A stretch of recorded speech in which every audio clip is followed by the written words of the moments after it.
Thank you so much. So hello and welcome everyone. I'm so pleased to have you all today with us in this meeting. With today's webinar, we are launching the CSE's Climate Action webinar series, which will take place from today, 26th October, until 19th November. As part of the series, 14 webinars will be presented by Commonwealth scholars and alumni from across 11 Commonwealth countries. And the webinars presented will be covering a broad range of topics under the theme of climate action. With this, I would like to welcome our webinar speaker, Jessica Omukuti. Welcome, Jessica. You may see her on the screen. She's waving there. Thank you.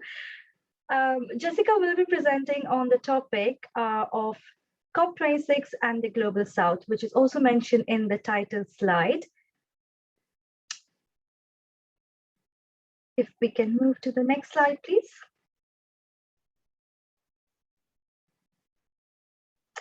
Thank you, there it is. So today's webinar topic is COP26 and the Global South, how development scholars can influence outcomes at and after COP26.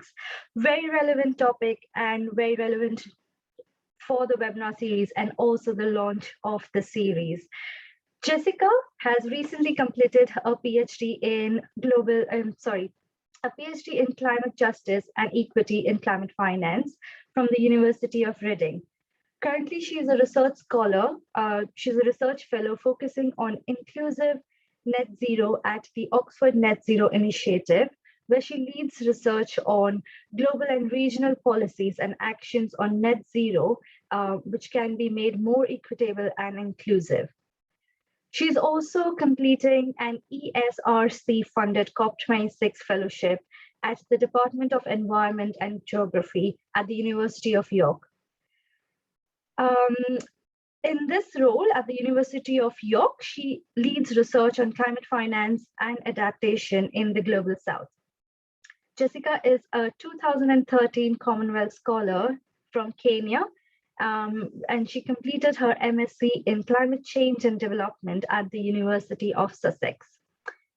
I now will hand over the webinar presentation to you, Jessica. Thank you so much and welcome to the webinar series and also for launching the webinar series with your webinar. Welcome. Thank you very much, Eva.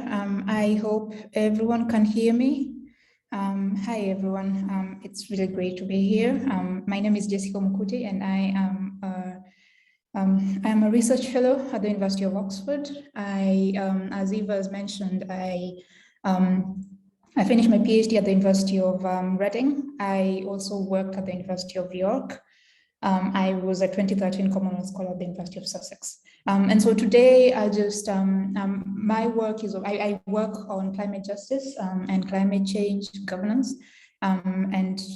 Today I just give you a very quick introduction to COP26 and how it links back to climate action, but also development in the Global South. And so I'm hoping that you will find this quite informative, very useful, but also you'll use some of the things that I mentioned today to kind of guide your work over the next few months or even years. And so yeah, if you have any questions, please do ask. If you cannot ask your questions in this forum, please do reach out. I have my profiles, I have my email address. Write to me and I'll be happy to speak to you. So about me, as I mentioned, I work at the University of Oxford for Oxford Net Zero, which is a very large program that hopes to generate knowledge on what climate action, is to understand how we can make net zero much more inclusive. And net zero is kind of a framework that has come up more recently to define climate action. What should we do to respond to climate change? And so that's what we're thinking at the moment. I've also previously worked at the University of York at IGDC. I've spent some time working at the Green Climate Fund. I've worked with NGOs in Sub-Saharan Africa, specifically CARE International, MOSICO, and Drylands Learning and Capacity Building Initiative. I started off as a meteorologist at the University of Nairobi, uni. And then I decided to do a master's in climate change and development, and then a PhD in climate finance and climate justice. And so my career has kind of transformed from a natural scientist, all kind of moving into more social science-based and looking at social justice. And you'll kind of see how this is reflected in my current work and in my current thinking. And so, yeah, I'll just move on from there. And so my work can be described in three kind of very broad areas. A, I'm interested in the governance of adaptation to climate change and development. Specifically, how should we define adaptation to climate change, but also how should we define that in the framework of development for the global south. But I'm also interested in climate justice and climate finance. And climate justice is who should bear the responsibility, how should this responsibility be allocated, but also who needs support for responding to climate change. And climate finance is what sort of support should we give people who need the greatest support, who should provide this support. And then lastly, my area of interest is in equity, inclusion and social justice in net zero. And equity is kind of very much different from equality. Equality is where we say that everyone should have something that is the same. For example, if you're distributing food across maybe people in a room, everyone gets the same quantity of food or the same type of food. But then equity is based on need, based on capacity. So distribution, allocation is based on who needs it more.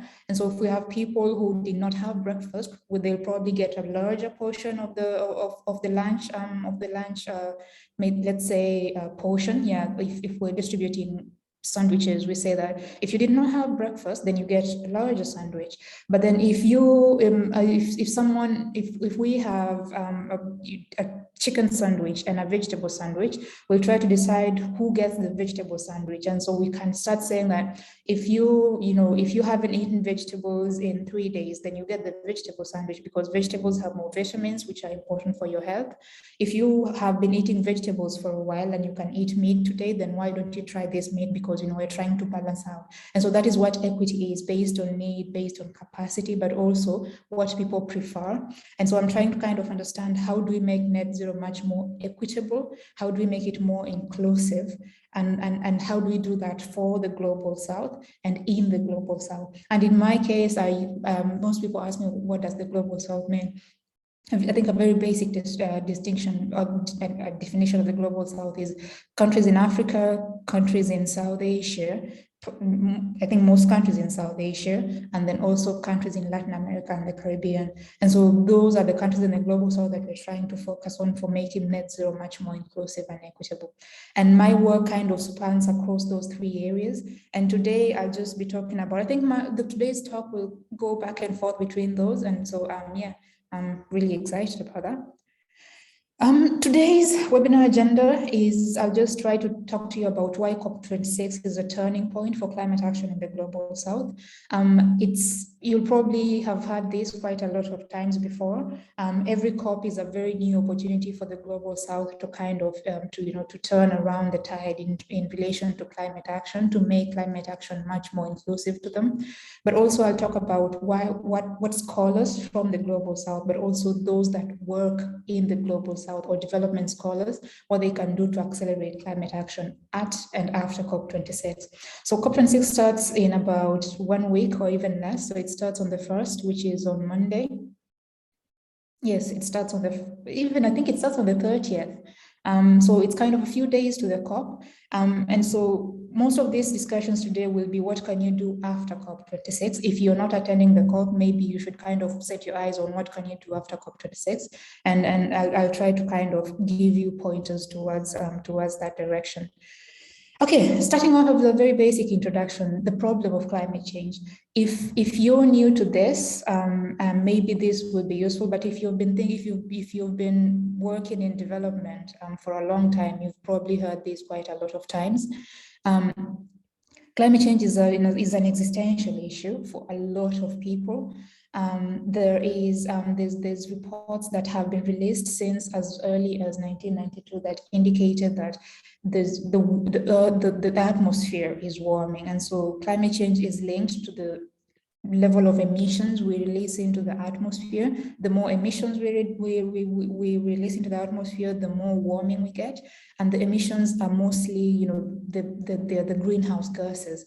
A very common greenhouse gas is carbon, and then there's also methane, and there's other greenhouse gases that have the warming effect on the atmosphere, and that is causing the Earth to warm, and the mean temperature of the Earth has been warming, and now I think we're kind of at around, is it between either 0.9 to 1.1, and we're kind of on the trajectory to hitting 1.5 very soon, and then going all the way to 2.0 degrees. But then and a lot of media coverage has come up, not just media actually. Policy is trying to reorient itself to recognize climate change, but also to try and implement policies.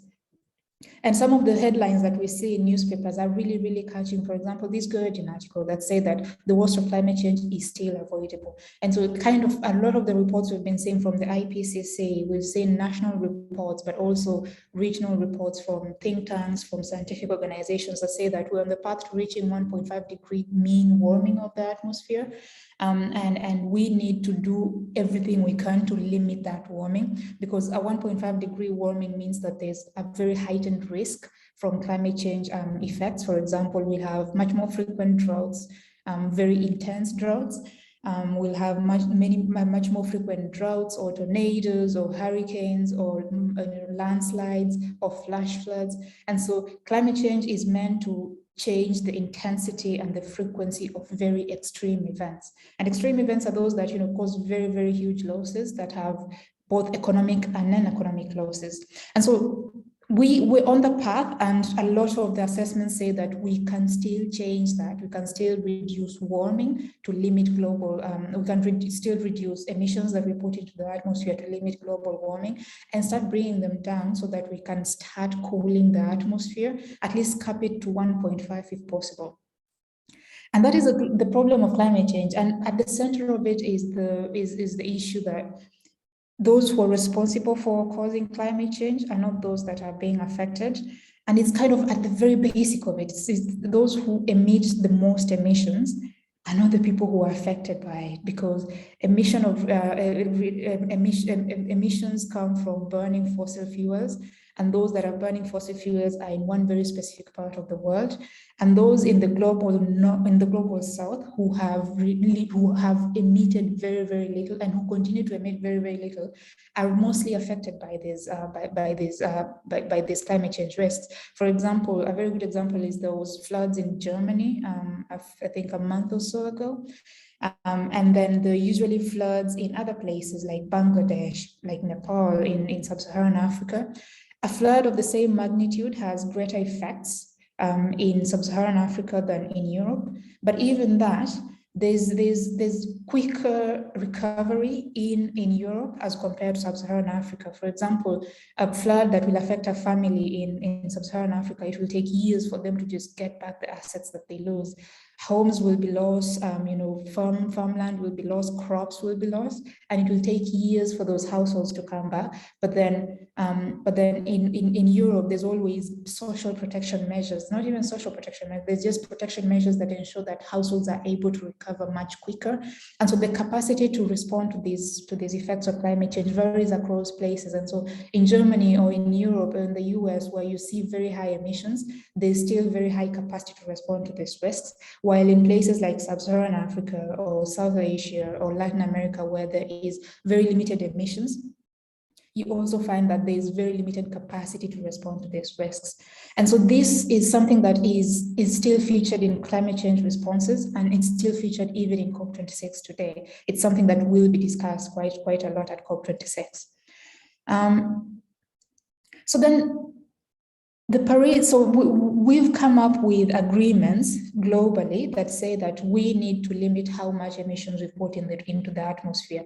And the most recent agreement is called the Paris Agreement, that states that we need to balance how much we emit, how much humans emit, with how much we take out of the atmosphere. And then that balancing is called reaching net zero, where net zero is saying that whatever you put out there is equal to whatever you take back down.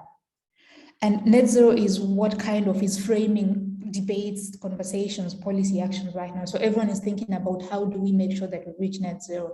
And it's not just countries, it's not just the world, it's institutions, it is It is, businesses are already thinking about net zero. Even the University of Oxford is thinking about how do we limit our emissions, but also how do we limit them in a way that reaches out to net zero.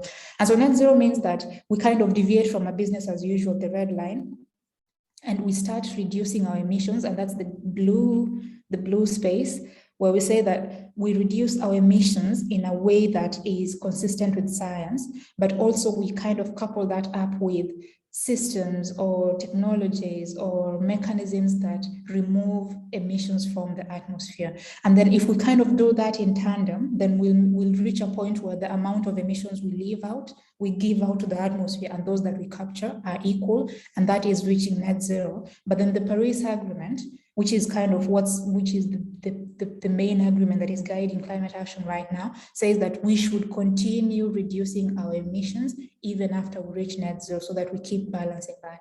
And so net zero is the blue line, as you can see. The blue line kind of shows our net emissions. And as I said, we hope to, according to the science, if we do things right, we hope to reach net zero by around in the second half of the century. And that is the global agreement on climate action. And so this seems quite good, reaching net zero by 2065 means that we're more likely to limit warming to, let's say, 2 degrees. And if we've done really well, we might reach 1.5 degrees. And as I said, 1.5 degrees is really extreme climate change risk. It's very high, very, very dangerous floods, very frequent floods, very extreme droughts. But then what is the problem? And so net zero is dependent on people making pledges, on making commitments. And commitments in this case, for those who are very new to this, commitments is in a way just saying that my name is Jessica. I'm responsible for 10% of emissions globally, and I promise to cut 5% of my emissions by 2030 or 2050. Now that is a pledge. Or having a very, very comprehensive document that says that this is how I'll cut my emissions, so I will reduce emissions in my industrial sectors, or I'll reduce my emissions from land use. And so over the last 5 or so years since the Paris Agreement, we've seen countries and institutions and cities make net zero pledges, but then the ambition has been really, really low to meet the net zero target that we're going for. And so at this level, we find that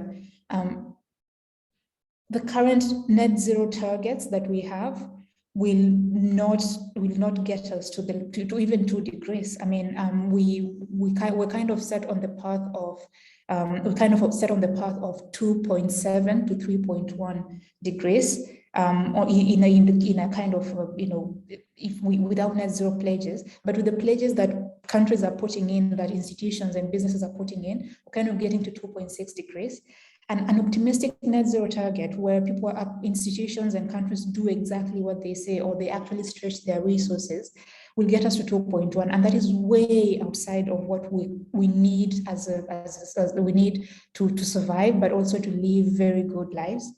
And that means that we need very ambitious emission reduction targets to even limit our warming to 1.6 to 1.7 degrees Celsius.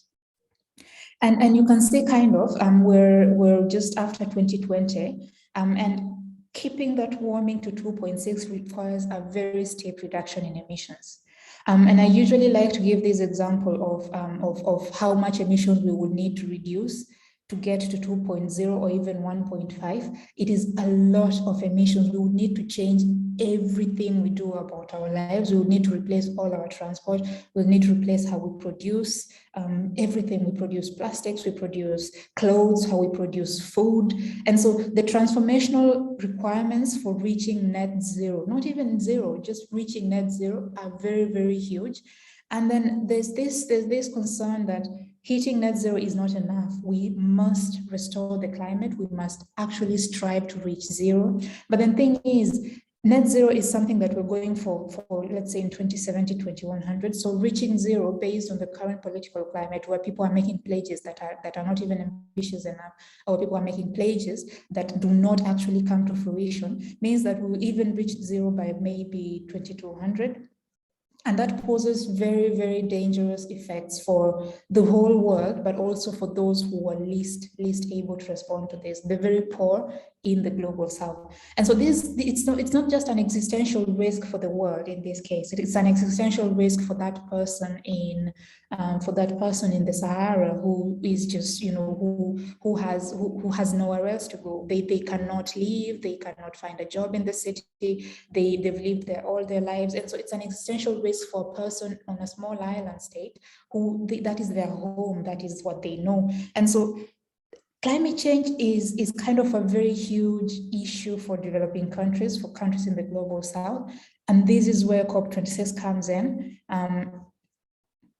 And for the global south, climate action means that they need to balance climate action, reaching net zero, with sustainable development and poverty eradication or poverty reduction. And so these countries will need to develop because they still need to improve their healthcare systems. They need to take their children to school. They need to have a very educated population. They need infrastructure. They need production systems. And they still need to balance that with systems that are low carbon or low emissions. And these dual or double goals are really important, because if you develop without reducing your emissions, then you're kind of going against the global goal. You're still putting your populations at future risk. But then if you don't develop, it means that we will have a future low emission economy where the global south is still living under the poverty line, or there's still very huge inequalities. And so for the global south coming into global negotiations on climate change, you see global south countries, but also institutions saying that we will make net zero commitments, but we will make commitments that are in alignment with our sustainable development goals, but also our poverty reduction targets. So why is COP26 important in this case? So COP26 is important because we've had discussions on what countries could do, on what institutions, on what the world should do for climate change. But then COP26 is happening because it's happening at a time when countries have just emerged, or are still, in fact, a lot of the countries in the global south are still emerging from COVID, from addressing their COVID needs, their recovery needs. But then at COP26, this is a time when countries reaffirm their pledges, their commitments towards reaching net zero.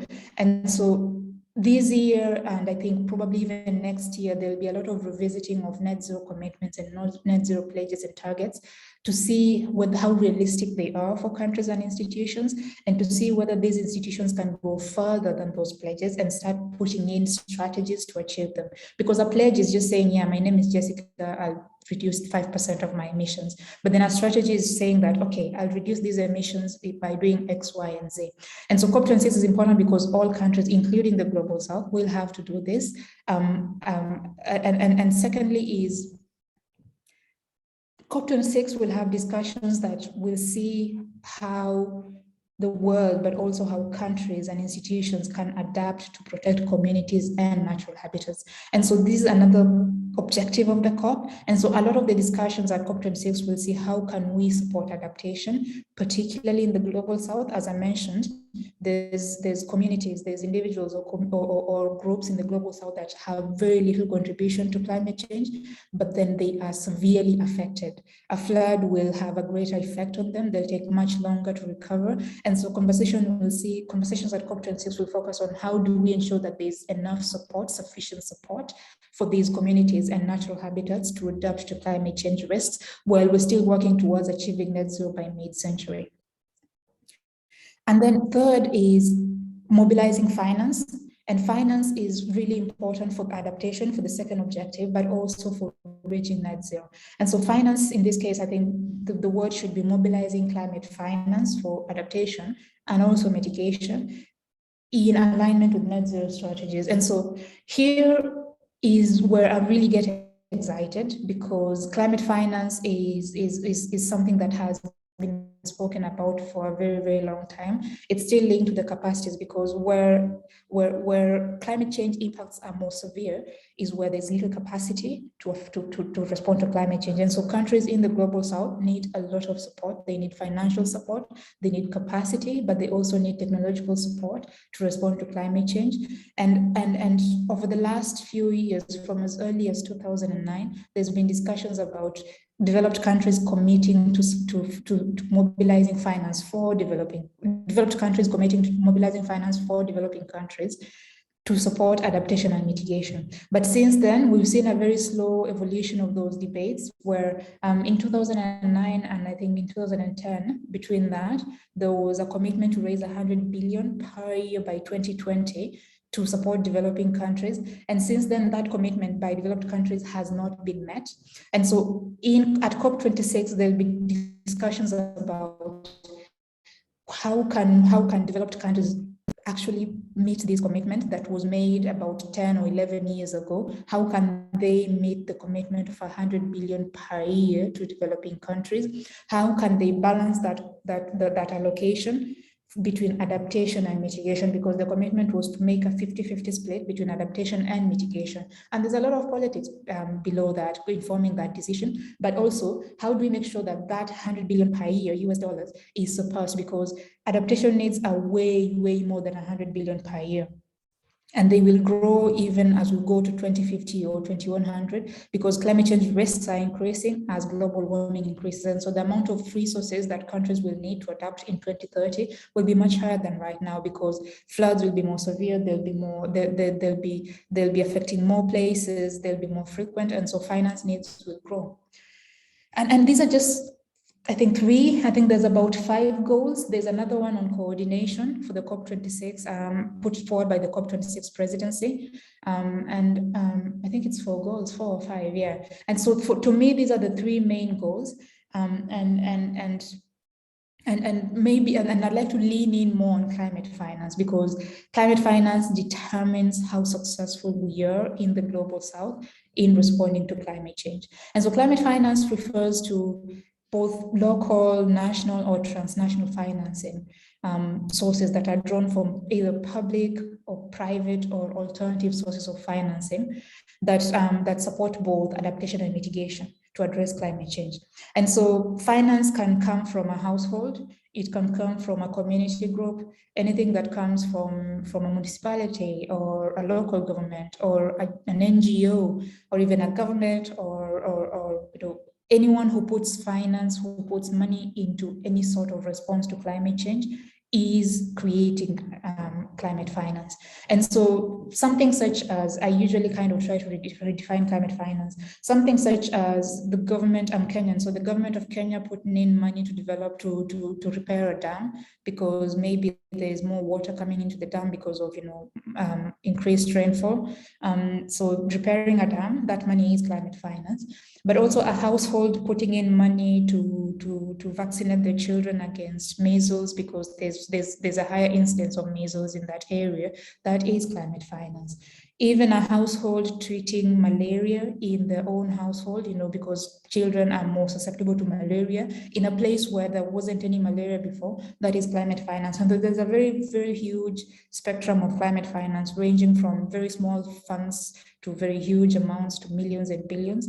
But also it's funding that goes towards reducing emissions, to adaptation actions, where you're responding to the effects of climate change.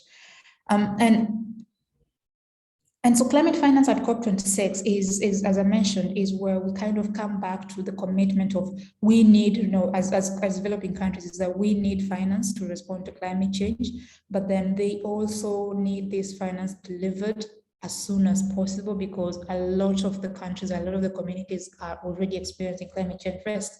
For example, there's Lake Chad, which is drying up, and communities that rely on that water are already in severe distress. And so climate finance needs to be delivered immediately. And the US $100 billion per year that was made about 10 or 11 years ago has not been met so far. And even then, there's still a very huge climate finance gap. And specifically, finance for adaptation is a very there's a very huge gap between what is needed to support adaptation and what countries are getting to support adaptation. And so at COP26, there will be these discussions of commitments were made. How do we get to those commitments? Who should do that? And how should this finance be allocated? Because as I mentioned, I don't think I've mentioned this, is the limited finance. So far, since 2009, finance that's been delivered by developed countries to developing countries has not met that 100 billion target. And whatever's been delivered, public finance has been mostly allocated to mitigation as opposed to adaptation. And so there's not really an equal balance between mitigation and adaptation. And that is unfair, it's not equitable, it's not climate justice, because countries in the South should be adapting to climate change because they have very, very limited contribution towards climate change. And so there should be an equal balance between adaptation and mitigation. And so, yeah, and so that those are the debates at COP26. And so we will see discussions on whether on how developed countries can meet the 100 billion, but also how they can surpass it. And I think it was yesterday or the day before, the OECD released a report on meeting the 100 billion per year commitment. And they said that they would be able to meet that in 2023. And that means that they're about 3 or 4 years late in meeting that commitment, because they were supposed to kind of increase that commitment. By 2020, they were supposed to be delivering 100 billion per year to developing countries. And so there's still a kind of a push and pull between developed and developing countries. There's the principles on which these commitments are made. There's the principles on which these expectations are created. And also there's the commitments on which this finance is allocated and distributed and spent, which is something that needs to be discussed at the COP26. And so what are the demands by developing countries or by the global South? So developing countries, developing nations have put numbers on the table for the next climate finance goal. They say that we need 100 billion by 2020, the commitment, but also they say that we need this money in public finance and not private finance.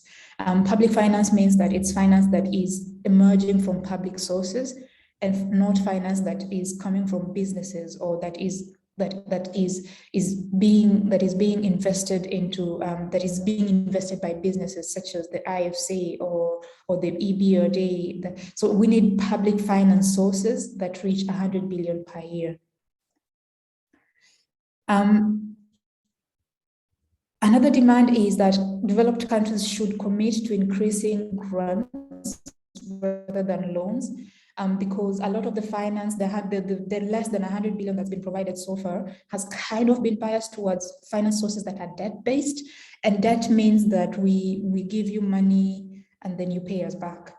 And the push by developing countries or the global South is that we need money that is grants, which means that countries do not get into more debt for responding to actions or for responding to effects that they contributed least to causing. And so they need grant-based financing. And there's the scaling bit, which we've already talked about it, but then there's also a need for a very clear delivery plan, because in 2009 up to date, there's always been the commitment of we'll do 100 billion per year, but there's really no clear plan for how will we do that.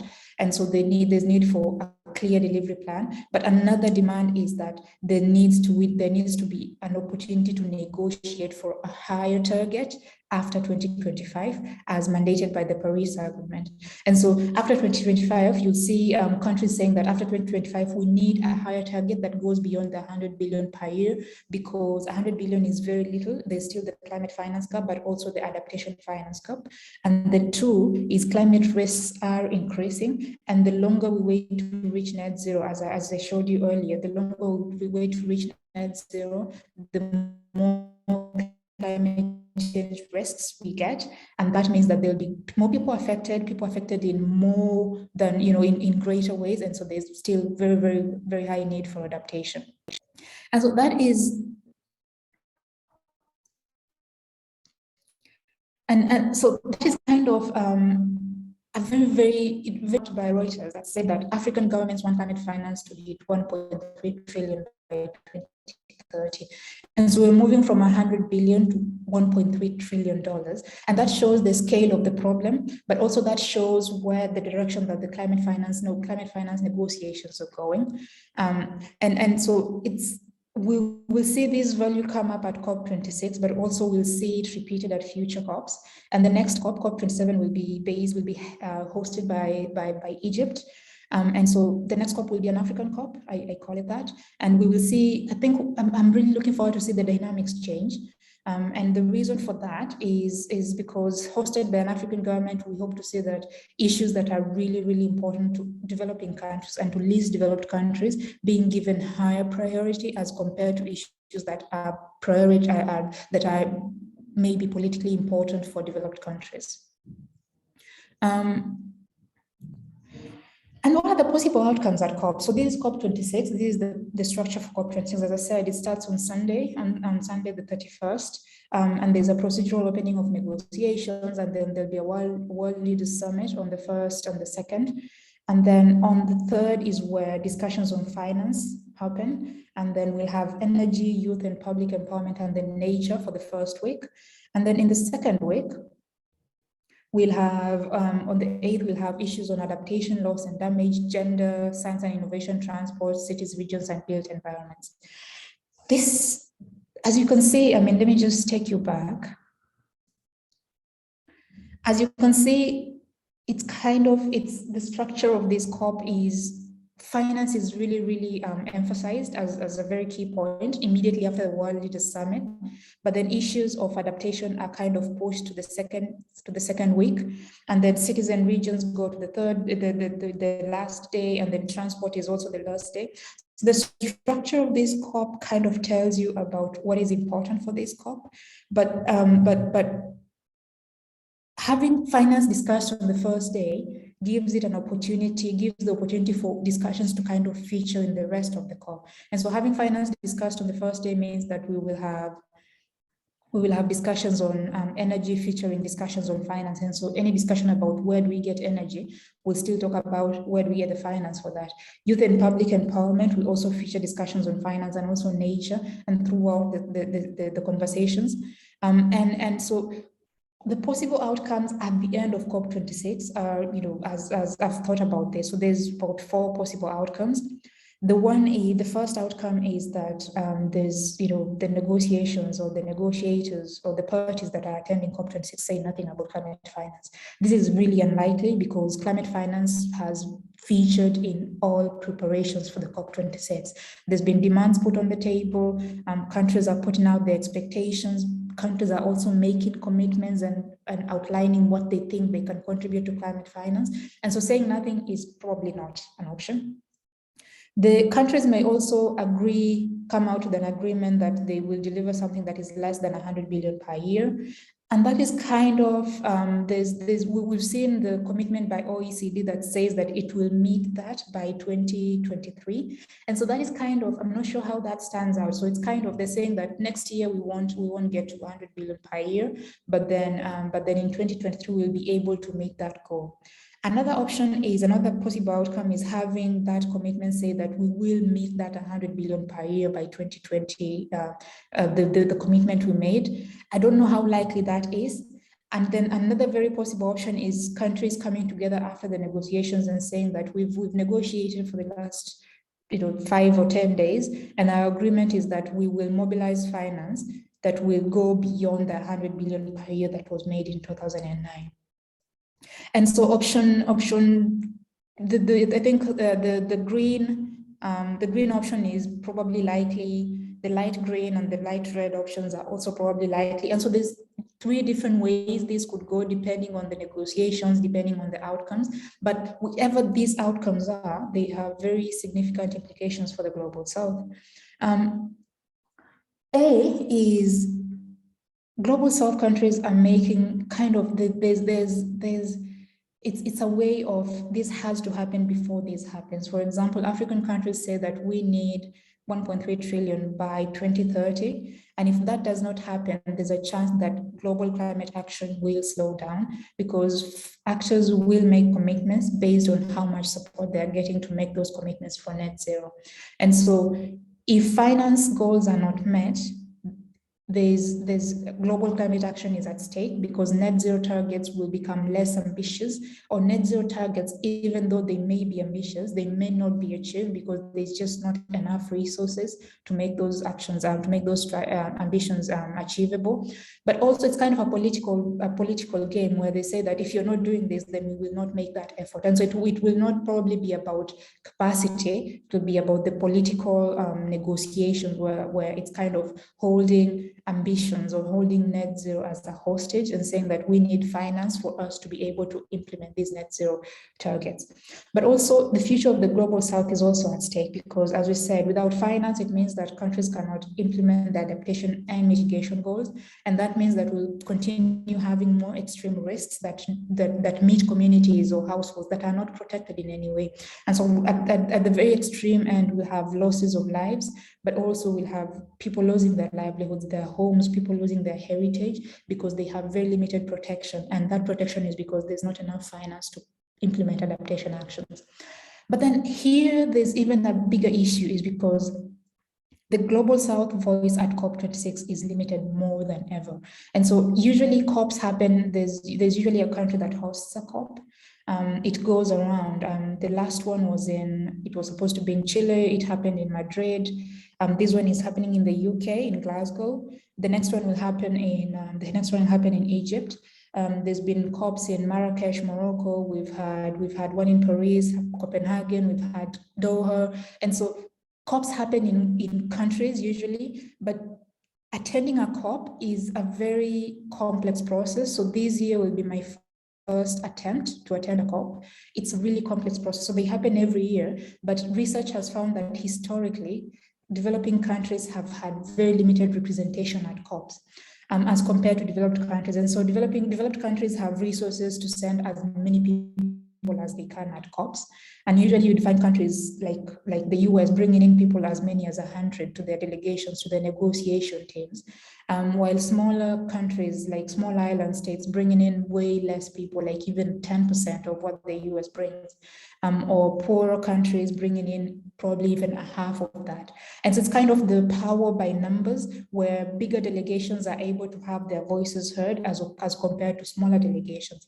And even though developing countries have been able to form groups that kind of give them a stronger voice in negotiations. For example, there's the Association of Small Island States. There's the Association of Countries from Latin America. There's the African Group of Negotiators.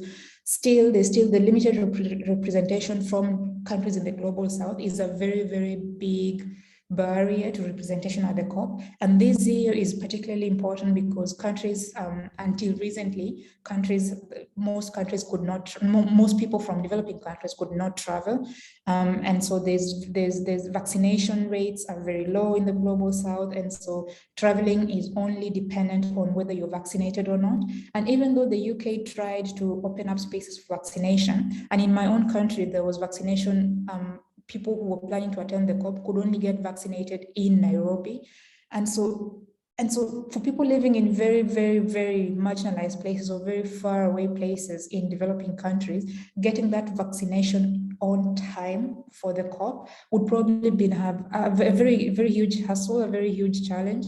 And so this COP is much more exclusive. It has left out a very huge number of voices.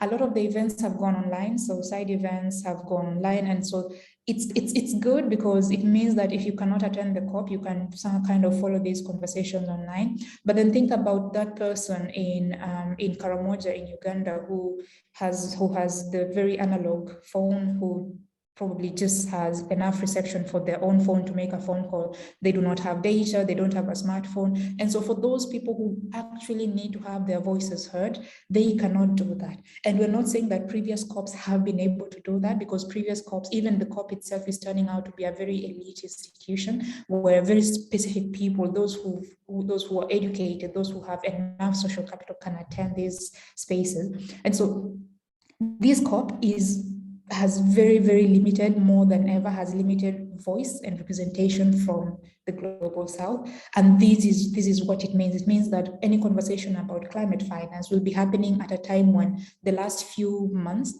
were with countries that were under lockdown. And so the consultation processes that were supposed to feed into COP processes probably happened or did not happen, or they happened under very restrictive conditions. And so we're expecting that even the top, the bottom-up processes that feed into the COP were not as effective or not as strong. And so more than ever right now, when decisions on climate finance, but also how finance is used, are being made, we hope that there'll be greater voice. And this is where we hope that scholars from the global south, but also scholars working in the global south, can come in and help.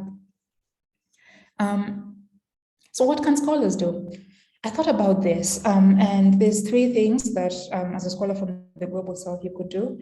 One is you can generate evidence on the performance of climate change policies and interventions. You've learned how to do research. You can generate evidence in different formats. You can talk to people who need to understand about climate change in your own field, in your own area. You can tell them that this is what the sun says. This is what we've experienced in our special field, and this is what you can do.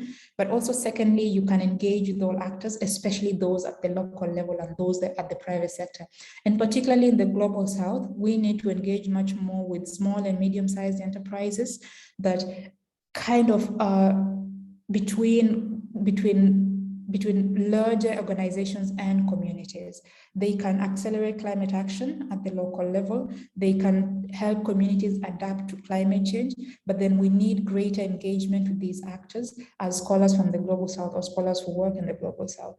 And then lastly is advocate for good practice in climate action. I mean, irrespective of whether you work in engineering or whether you work in law, there's different ways that climate change affects your work, but there's also different ways that your work can inform climate change.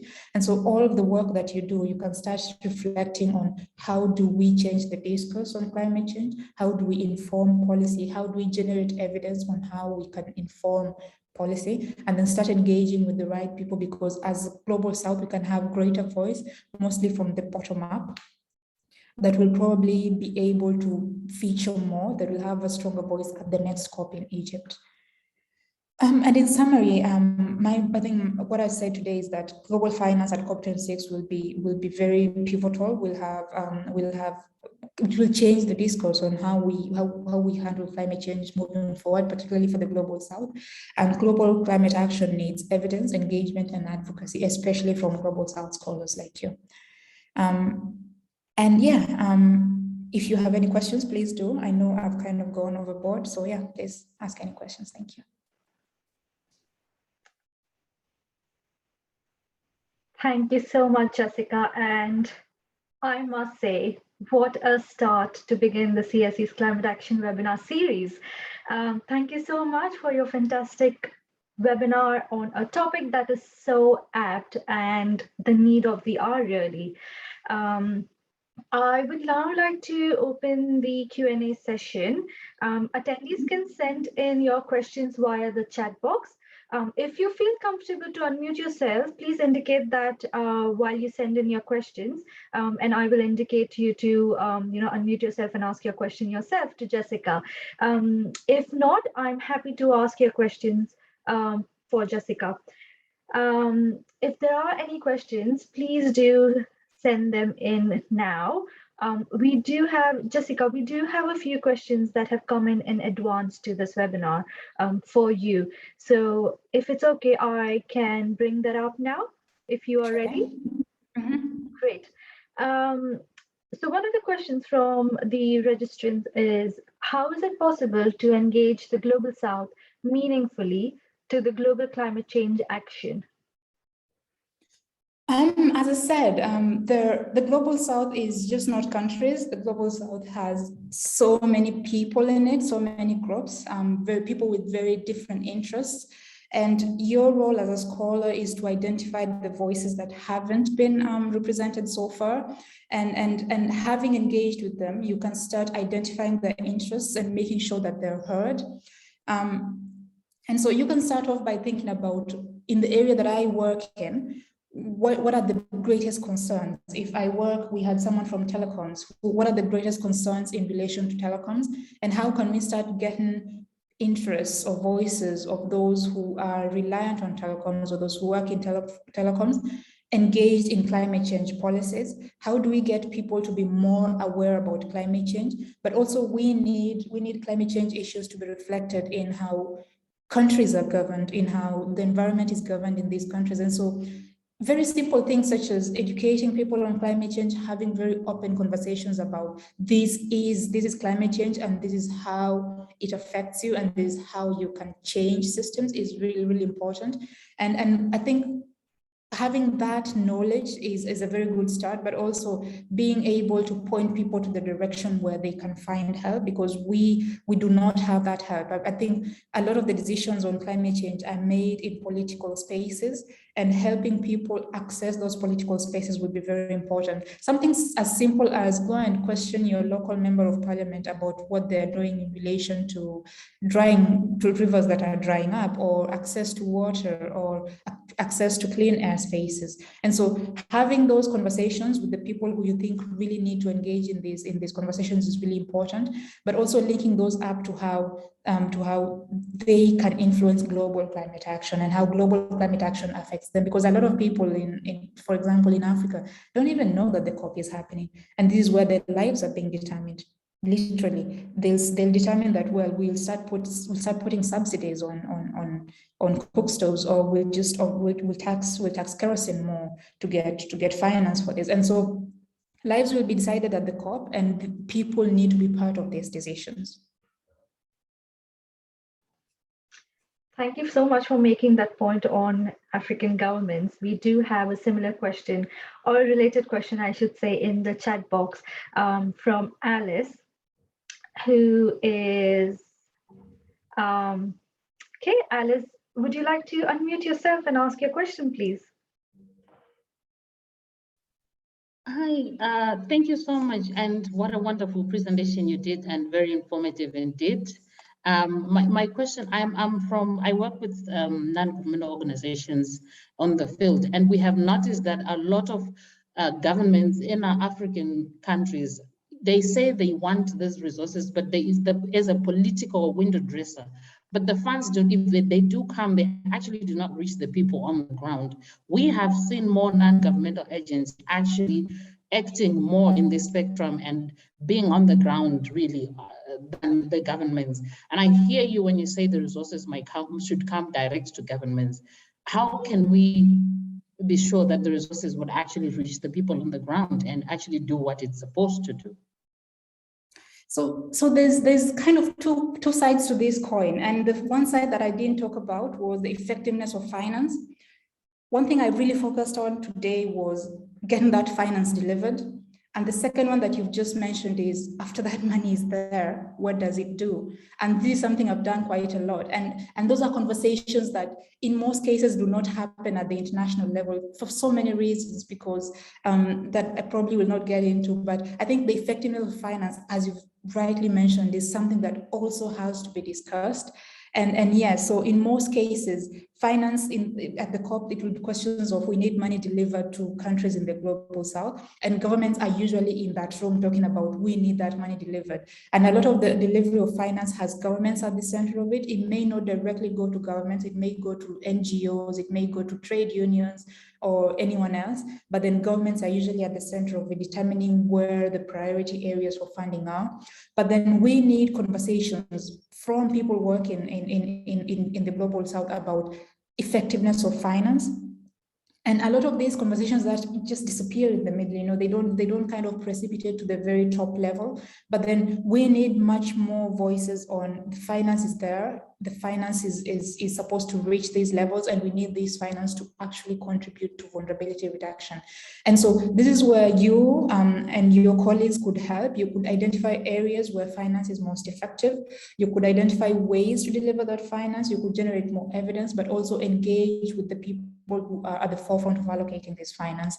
And one thing I would encourage you is, for COP27 that is in a developing country, there may be more opportunities for you to engage with it. And so right now, I think after mid-November, we'll start preparing for the next COP. And so you will start positioning yourself in a way that you're able to attend the COP in person. And when you're there, you're able to kind of present these voices, to present these issues and say that, well, we're planning to get to 100 billion by 2023. What do we do with the money? How can we change systems? What are the problems that we have at the moment, and how do we make them better?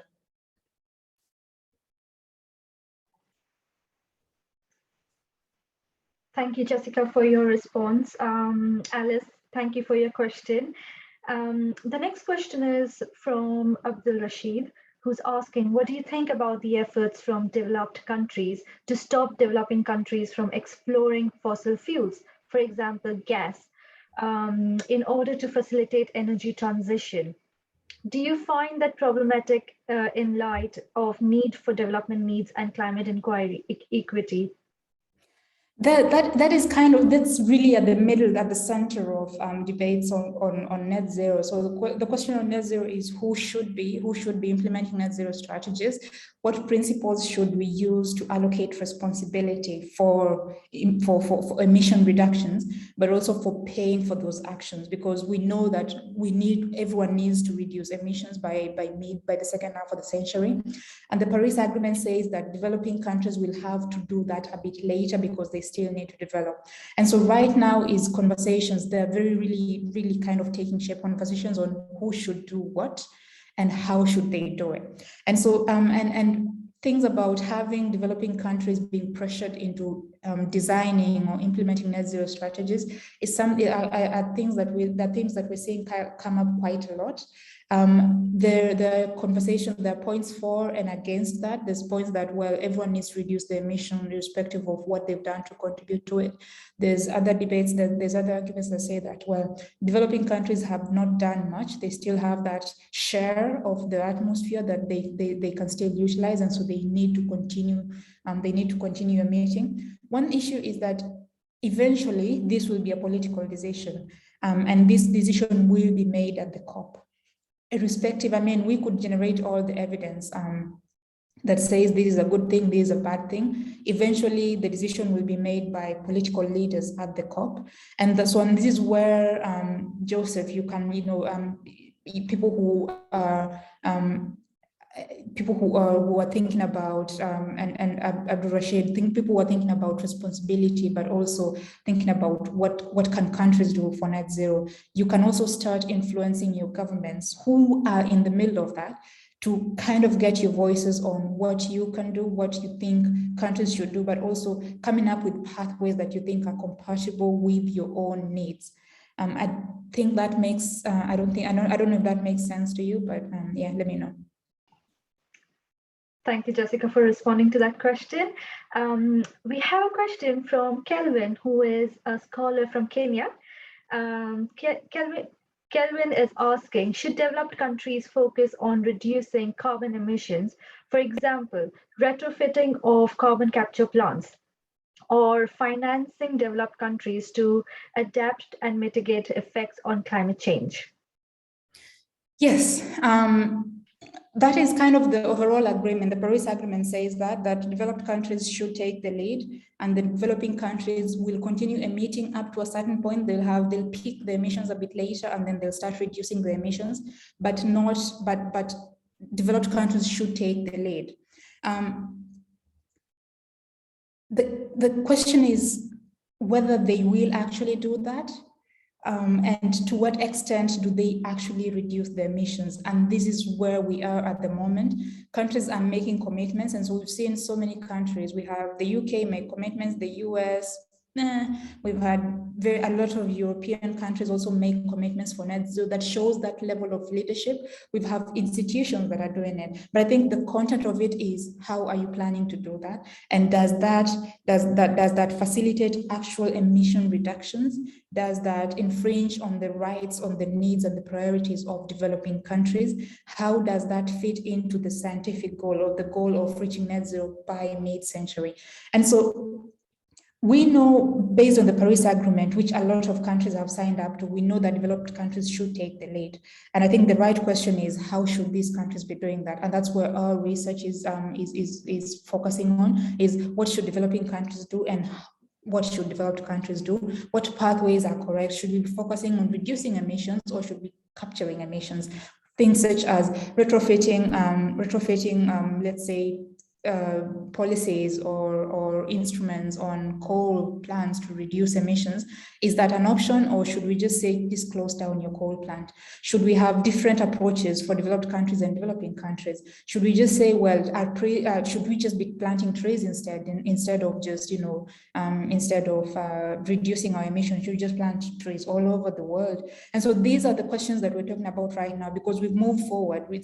We know that developed countries should do it in theory. Now we're trying to kind of change that into practice, and that's why these next few years will be really important. Great. I'm slightly concerned about the time, since we are overrunning a little bit over time, but we do have one final question in the chat box, but I'd like to ask you, Jessica, if you're comfortable taking that question. If not, we could respond to that in the chat box. Are you fine with it? Sure thing. All right, yeah. So the question is from Annette, who is asking, when developed countries extend that 100 billion a year payment to transitioning nations, does that mean they pay less than that per year, or they don't pay at all? Are there penalties for this? I don't know if I understood your question correctly. So the 100 billion per year was something, there was a target they had to meet by 2020. They didn't meet that.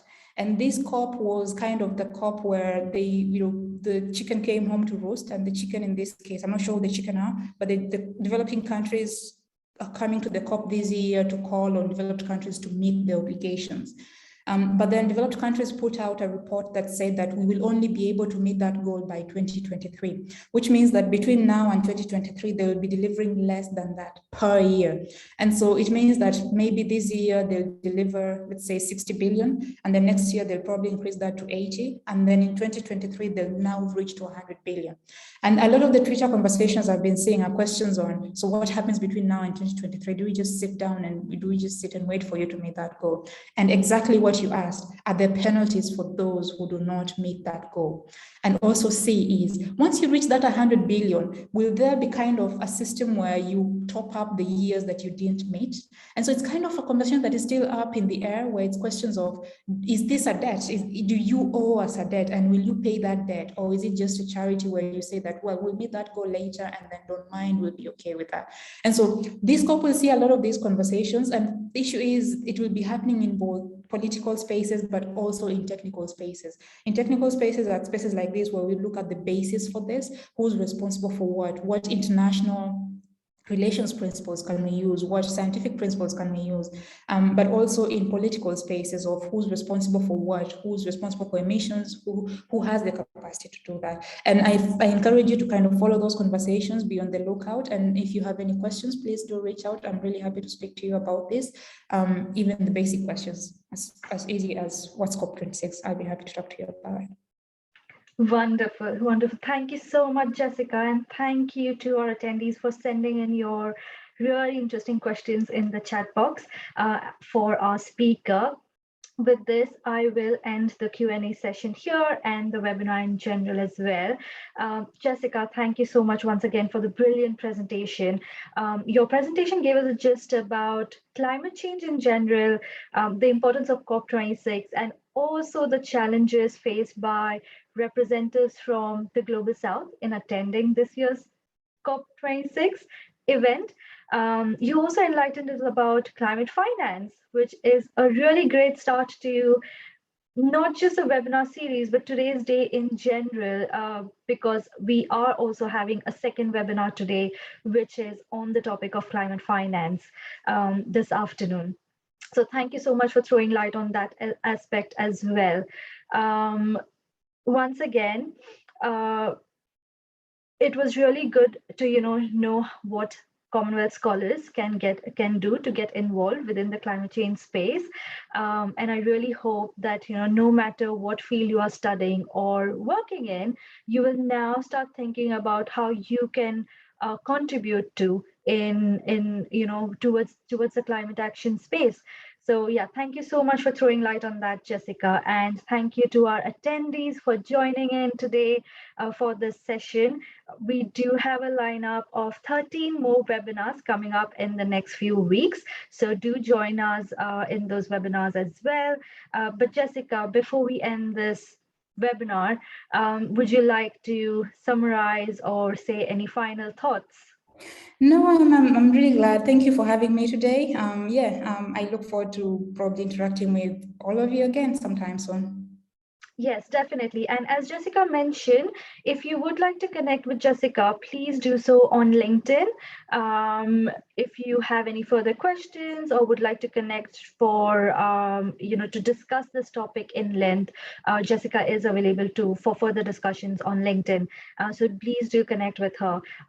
As mentioned, I will be sharing the recording on the CSC's YouTube channel, which will also be shared across all 6 knowledge hubs. So yeah, thank you once again, Jessica. Thank you everyone for joining us today. I hope you have a good rest of the day. See you and bye. Bye.